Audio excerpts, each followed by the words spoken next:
Hey everybody, it's PartyElite, and as another year draws to a close, it's time to take a look back at some of the best games that released over the course of the nearly 365 days up to today. All of the games in today's top 5 released into 1.0 this year, with a couple of honorable mentions that released into early access, and, as always, they tie into the genres you'll typically find on this channel, strategic and tactical games, and others that fans of those genres are more inclined to enjoy. Whether it's RTS, turn-based tactics, city building, or otherwise, these are games that make you think laterally, make plans, and hope to execute on them with minimal shackles holding you back from creative solutions. I'd love to hear about your favorite games from the year too. Despite my best attempts, I haven't been able to play everything that released this year, but I always investigate the suggestions in the comments for future videos, and I'm sure others are looking for more recommendations too. I'll have a video highlighting more gems from the year releasing on the channel soon as well, but in the meantime, with no more time to waste, and with spoiler-free timestamps down below, let's begin. In at number 5, we have Tactical Breach Wizards, the third game in the hilariously named Defenestration trilogy that isn't actually a trilogy in the narrative sense, but a good indicator of the sense of humor you can expect from the games instead. The game frequently has you tossing people through windows as a key tactic in this charming turn-based tactical puzzle game set in a modern fantasy world featuring your band of spellcasting wizards. The protagonist of the story is a washed-up investigator looking for a job when one happens to come by under some unfortunate circumstances, leading to a global conspiracy involving spec ops teams, the Druid Mafia, and transcending time, all spread across 4 acts consisting of multiple levels each, including boss battles, side objectives, characterful conversations, and more than a handful of broken windows if you're playing it right. The game is written masterfully, with the right corn-to-cheese ratio in its comedy to consistently have you alternate between groaning and slapping your knees, and the story hooked me enough to be a strong motivator for more playtime. I think it's important to set a key expectation here right off the bat. This is not an XCOM-style turn-based tactics game where you'll punch a hole through your monitor or hold frequent ceremonies in memory of your fallen friends. The game actively tries to be the opposite of unpredictable and punishing, giving you options to see the future and infinitely undo and redo actions within a turn, guaranteeing 100% hit chances all the time and telling you exactly how much damage you'll do with an attack or receive from one. This is, in many ways, more of a puzzle game. You have the set piece in front of you, your heroes, their abilities, and the environment, and you need to figure out how to use all these in tandem to complete your objectives as effectively as possible. The challenge then comes from within. If you want to skip the secondary objectives that give your characters confidence points with which they can unlock cooler clothes to wear with absolutely zero mechanical benefits, you absolutely can. If you want to avoid using windows for some reason and make it more challenging on yourself, that's your prerogative. All this isn't to say the game is easy, mind you, nor is it static. Your moves will elicit a reaction from the enemy on their turn, and though it is telegraphed clearly so you can plan around their actions, that doesn't mean you'll always have an easy way to avoid what's coming. Each character has, by default, one use of each ability available to them each turn. So, you can only move a character once, for example, regardless of if you move them 1 square or the maximum distance they can cover. It's worth noting that there are 2 resources that need to be used from time to time. Actions, only actually consumed by specific actions, and mana, also only consumed by specific actions. Some characters will be able to modify the number of these available to themselves or their allies using perks and abilities, but managing the action and mana economy can be the difference between completing a level in 1 turn or 5. It can get really fun and brain-racking trying to figure out exactly who does what and from where and when, since you can flip between characters back and forth mid-turn, so the order of operations is another part of the puzzle. The levels get larger and larger over time, often pitting you against bosses with unique abilities, and between levels, you'll be able to spend XP earned by individual characters to unlock upgrades and perks for their various abilities. And then, you can even use those to replay old missions and see if you can beat your previous performance. There's something immensely satisfying about figuring a level out here, especially when it comes to choosing where individual characters breach from, deciding the order of actions between them, grabbing mana pickups, and sealing spawn points to prevent infinite enemy swarms, and seeing the stats at the end of a cleared area feels fantastic. Or it can make you feel pretty crap and then you want to replay the level over and over again. Either way, if you're looking for a grounded and serious turn-based tactics game with a serious strategic layer that involves picking research projects and building equipment, this ain't it. But if you're looking for a challenging blend of tactics and puzzle, with a sense of humor, and a feeling of satisfaction even when you need to redo the same level 20 times before you can be proud of yourself, this is what you need. Tactical Breach Wizards sits comfortably at number 5. In at number 4, Shadows of Doubt released into 1.0 just a few months ago, and despite the initial reaction to that release being quite negative, it has since made a full recovery, and I can comfortably place this game in this spot and recommend it strongly. Looking at it, you might think it to be quite an outlier. This isn't your typical strategic or tactical game, no, but if you're a fan of the genres because of how they make you need to think and plan and analyze situations to make decisions, and because of how much freedom they afford the player as far as decision-making is concerned, you'll probably love Shadows of Doubt, despite my flimsy connection to those genres. This is probably one of the most innovative games to come out in recent years, and once it came, I couldn't help but wonder why nobody else has done it before. It's so obvious a concept, so to speak, but to execute it so beautifully must have been an immense challenge. You play as a private investigator in a fictional, lightly cyberpunk-coded city with rampant corruption and crime. The noir tones are immediate and well executed, and the visual style feels in some ways as retro as the film genre being referenced here, all coming together nicely to create a dingy, hopeless atmosphere that really brings the game to life. To make ends meet, you do what every cinematic private investigator does. You take on odd jobs for sometimes not so quick a buck, often throwing yourself in harm's way as you break the law to help enforce it. You apply your deductive skills alongside your ability to jimmy the occasional lock or charm the occasional waitress at the local diner, and you collect clues from crime scenes and where they lead you. You keep a file on everything you find for a case, making phone calls, dusting for prints, and stringing together crumbs of clues before you finally find your suspect and make the arrest. And you do this over and over for completely procedurally generated crimes. If that doesn't blow your mind, then perhaps I'm not being clear enough. Every crime that takes place in this godforsaken and procedurally generated city is also procedurally generated. The suspect, the victim, the crime, the implements used to commit the crime, it's all procedural. What does that mean in practice? Well, it means the witnesses to and people involved in said crime are actual people with fully simulated lives of their own who just happen to be at the wrong place at the wrong time, just like in real life. It means the same type of crime taking place in this alley instead of that one can send you chasing after a completely different set of characters and circumstances. A murder weapon may be left at the scene for one murder, whereas another might provide a struggle to find even that. You'll dig up names, you'll cross-reference phone books, you'll find places of employment, and keep an eye on the clock to see if suspects show up for their shifts, which you'll also only learn about through investigation. You'll break into suspects' homes without warrants in the hopes of finding clues, sometimes finding yourself on the other end of a barrel instead. Find a receipt off the floor, see the name of the store, go there and ask to see their CCTV footage, see if you can't find a lead through said footage, or maybe just ask the shopkeeper for any insights. Who knows how perceptive they may be.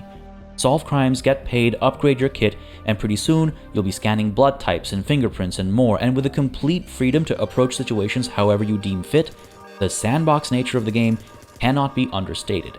This is such a fantastic experience, a completely mind-blowing idea, and just a wonderful execution. It sits here comfortably.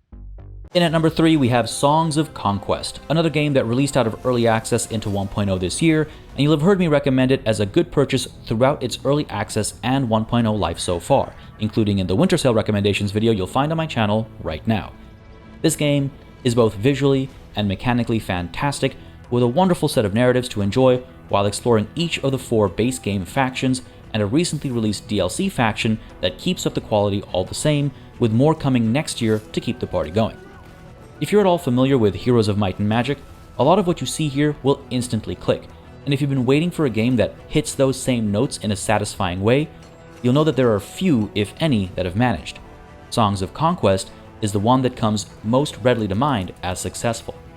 Blending turn-based empire building with RPG elements and turn-based tactical battles, you can play the game in skirmishes against the AI or in multiplayer on handcrafted maps provided by the developers or the community, or you can kick them off on procedurally generated maps instead. But whether you enjoy playing multiplayer and skirmishes against the AI or not, there's the narrative campaigns alone that'll provide countless hours of playtime across the 4 extremely varied factions. Featuring unique units, buildings, and heroes, they are wildly asymmetric in their design, ranging from the amphibians of the Rana hailing from the swamps, to the more chivalric Orleans from the north, to the undead Loth and the gunpowder-wielding merchants of Varia. They all have intertwining backstories, and each campaign features handcrafted maps and a degree of challenge that'll sometimes leave you in shambles. The game is punishing in all the right ways, encouraging you to be creative, careful, and considerate of the aforementioned asymmetries and the advantages and disadvantages they afford you, while also taking into account the unique magic system of the game that can often turn the tide of battle. But how do all these moving parts come together? Well, first, there are the heroes that lead your armies on the campaign map, exploring a world covered in the fog of war, littered with points of interest, enemy armies, and towns waiting to be built up or conquered. The points of interest vary from supplies of resources of various kinds to buildings that hold interesting loot to various powerful items, typically guarded by some dangerous enemy army or another. While the resources serve to strengthen your empire, allowing you to, for example, build more buildings or recruit more units, the items will empower your heroes in various ways, furthering their capabilities and unlocking their true potential on the battlefield. Chasing these to set you up for success will alone occupy a bunch of your time, but when you're not doing that, you're building up the aforementioned towns on limited, predetermined building slots, trying to gain access to the tools you need to overcome the enemies you'll be facing off as you progress through the map. Ultimately, when you do engage with an enemy, you get transported to a hex-based map where your army positions itself on the left, the enemy army positions itself on the right, and then you go at it while taking into consideration height advantages, obstacles, hit regions, attack patterns, magic, and special abilities. It looks simple, but once you start playing, the complexity of each individual layer becomes immediately apparent, and overcoming a particularly difficult campaign mission feels just so very satisfying. And then there's the skirmishes against the AI, the multiplayer options, and the promise of even more campaigns and asymmetrical additions in the future through DLC. Songs of Conquest safely conquers this spot on the list. In at number 2 is Warno, the Cold War Gone Hot RTS that released into 1.0 earlier this year, developed by the folks that previously brought us the War Game series and the 2 Steel Division games that you'll have heard me endlessly sing praises of if you follow this channel. All of these games are among the most intense when it comes to modern warfare and real-time strategy. They are complex, deep, and challenging, all while being absolutely gorgeous to look at and tremendously flexible for players to play as they wish, within the confines of the setting, of course. Eugen have been improving the formula over these multiple games, and Warno blends some of the best learnings they've had over the years wonderfully. Featuring units from the US, the UK, France, West Germany, Belgium, East Germany, and the Soviet Union, you'll find numerous logistics, infantry, artillery, tank, recon, anti-air, helicopter, and air force units for each, modeled with a great degree of detail, not just in the sense of their visual models in-game, but more importantly, in how they behave, their stats, the weapons they have access to, and the limitations and unique capabilities of each. I can't think of many modern warfare RTS games that make you think about seed in real time, making you wonder if your radar-equipped anti-aircraft units should turn their radar-guided systems off or on based on what enemy units are in the air. Obviously a consideration that doesn't apply to your anti-aircraft units that are unguided or rely on fire-and-forget systems or manual guidance, obviously. Now, if all this sounds like gibberish to you, welcome to an RTS that'll teach you more about military technology and tactics than you ever thought a game might. And it'll make sure you're having fun while it happens. At least if your definition of fun is the same as mine, where getting your butt kicked is part of the process. You'll be toggling ammunition types to make sure you're not wasting armor-penetrating ammo on targets without armor. You'll tell your recon units to hold fire so they can maintain stealth while feeding you intel, and you'll carefully arrange the movement of troops, keeping in mind that infantry gets great cover when hiding out in buildings, or that telling a tank to reverse from enemy fire can be the difference between life and death, because each vehicle has different armor stats on each of its sides to reflect the reality of armored warfare.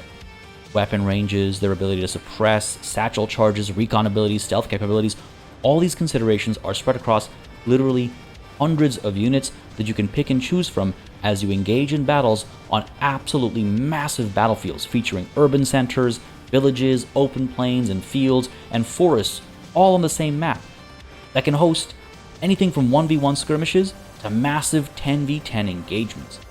While I enjoy the game in single player, skirmish against the AI, or playing its scenarios, or Army General mode where you play through a turn-based campaign map with preset battalions, taking them to real-time battles when you actually engage the enemy as you move them around, the multiplayer in this game is absolutely mind-blowing.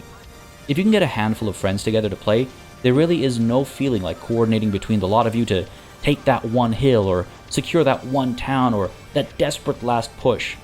From line of sight considerations to needing to bring fuel and ammo with the help of supply trucks to needing to raise and lower the altitude of your choppers to keep them protected from enemy fire, these games can be extremely micro-intensive.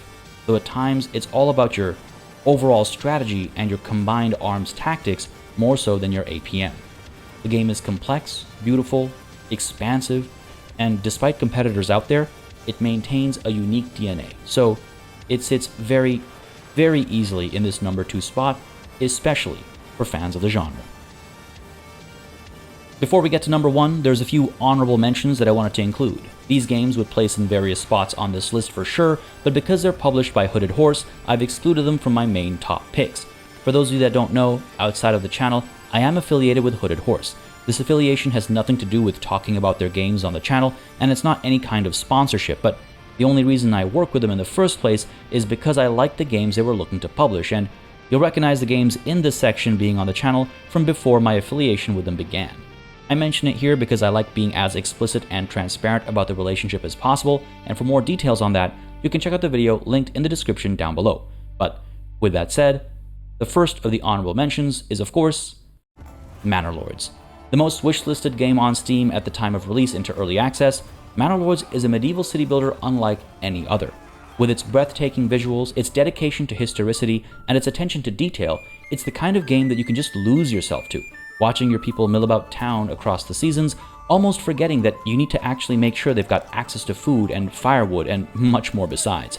It has all the familiar tropes of this kind of city builder, with a huge variety of resources to manage, housing that upgrades based on the availability of increasingly challenging to meet demands by the inhabitants, and of course, the supply of faith, entertainment, and more. But Manor Lords sets itself apart from these games in some major ways too. As you grow your initial city up from a humble village, you'll need to establish a militia with the help of your local citizenry and the weapons that you either import or produce locally, determining what kinds of units you'll actually have access to. Then, you'll need to stand on guard to defend against bandit raids, or you want to go hunting bandit camps to gain wealth and influence with which to claim additional regions across the map, gaining access to additional resources, but needing to secure trade between the regions to ensure goods travel between them and everyone is taken care of. Eventually, you'll take on bigger military challenges, and when your people fall in combat, there's a direct impact to your economy, since those are the same folk that were toiling in your fields and shearing your sheep. The game's received a handful of updates since launch, each one quite significant and measured, and there's plenty more to come. Manor Lords is a fantastic city builder with a level of detail and beauty that few others come close to, and I can't wait to see where it goes. Norland is another fantastic medieval-themed game that released into early access this year. A twist on colony management, this one's got you taking direct control of a family of nobles in a low fantasy world after the collapse of a hegemon, fighting for your place in a violent world full of betrayal, subterfuge, love, and hate in equal measures. The management of interpersonal relationships is what makes Norland stand out most, adding an almost Crusader Kings-like layer to the game, opening it up to emergent gameplay and some fun storytelling as you send your family members out to marry foreign princes or to sow the seeds of doubt among heirs in the hopes of causing a strong neighbor to fall apart. Manage peasants through these nobles, maintain their happiness, put rebellions to the axe, and raise armies to go on campaign against others. There's lots to do outside of the character management aspects of the game, of course, especially as you need to keep an eye on people coming in with various cultural backgrounds, each with their pre-existing opinions about each other and, by extension, your nobles. Again, based on their backgrounds. You'll study ancient tomes to unlock new technologies, rewrite these very same tomes in different languages to sell knowledge to others in the world, and engage in trade, war, and conquest in equal measure. Norland is very charming, and it's been getting constant updates since launch, introducing massive new features and overhauls alongside balance patches, mechanics reworks, and more. The devs are always paying close attention to player feedback and dropping updates on a near weekly basis. The game has a bright future, and I'm very excited to see it come to fruition. The last of these honorable mentions is what would definitely, unashamedly have been the number 1 spot this year. I've repeatedly called it my absolute favorite city builder, and I'd played hundreds of hours of it before it joined forces with Hooded Horse. If you follow this channel, you'll be familiar with it. Workers and Resources Soviet Republic launched into 1.0 earlier this year after a very long time in early access, where the developers just kept adding massive new mechanics, systems, industries, and more. More of a nation builder than a city builder because of the sheer size of its maps, Workers and Resources Soviet Republic works at a scale and level of detail I've never seen in a city builder, with settings that'll let you tweak just how involved or hands-off you need to be. The game shines most when played, in my opinion, in realistic mode, where you need to concern yourselves with an insane amount of details, from the physics of moving sewage with the help of gravity to the limitations of different kinds of wire when trying to hook power up through your city.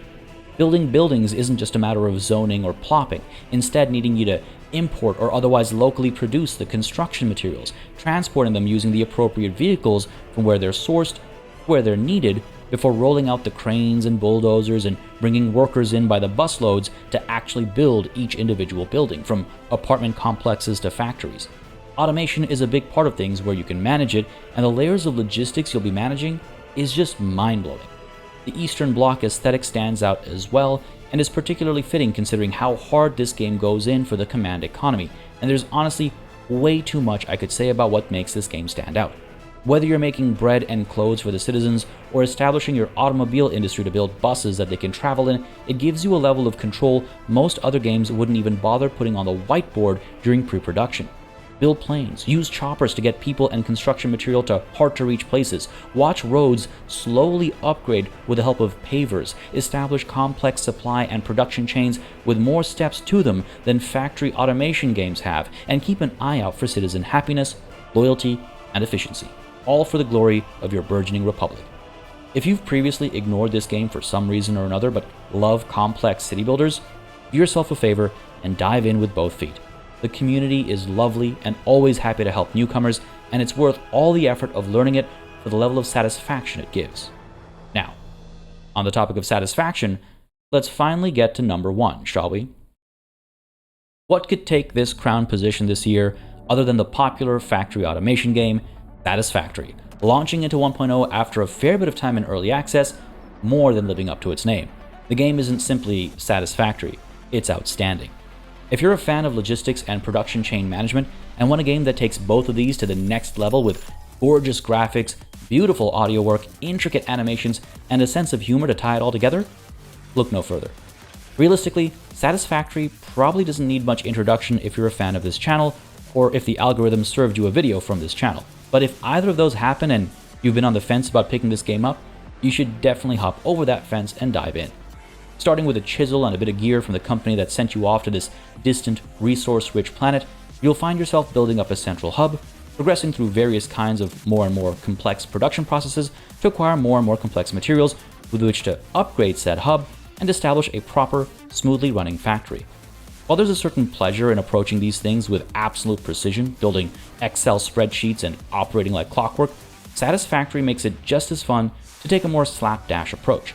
Sure, you won't be maximizing your efficiency, and sure, people are picking up pitchforks and looking for me just because I said what I just said, but the game really is so beautiful and immersive in so many ways that it actually works as a great introduction to this genre of game, providing enjoyment in more than just min-maxing productivity and efficiency, though you will get there eventually. The progression system is fun to push through as you discover new toys to play with, and new toys to make those toys to play with. The transportation systems, when you figure them out, are so satisfying to see in action, and the general sandbox nature of the game and the scale of the maps you're operating on gives a sense of freedom that I don't see in many other games of the type. Freedom despite having clear objectives, that is, of course.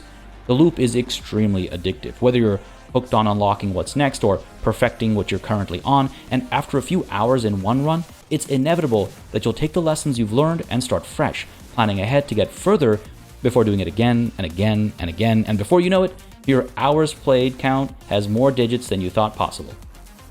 I'm very, very picky with this genre. Just the other day, actually, I was going through my laundry list of what I dislike about most games in the genre with some friends. Satisfactory manages to dodge what makes these games tedious and throws you into the fun right off the bat.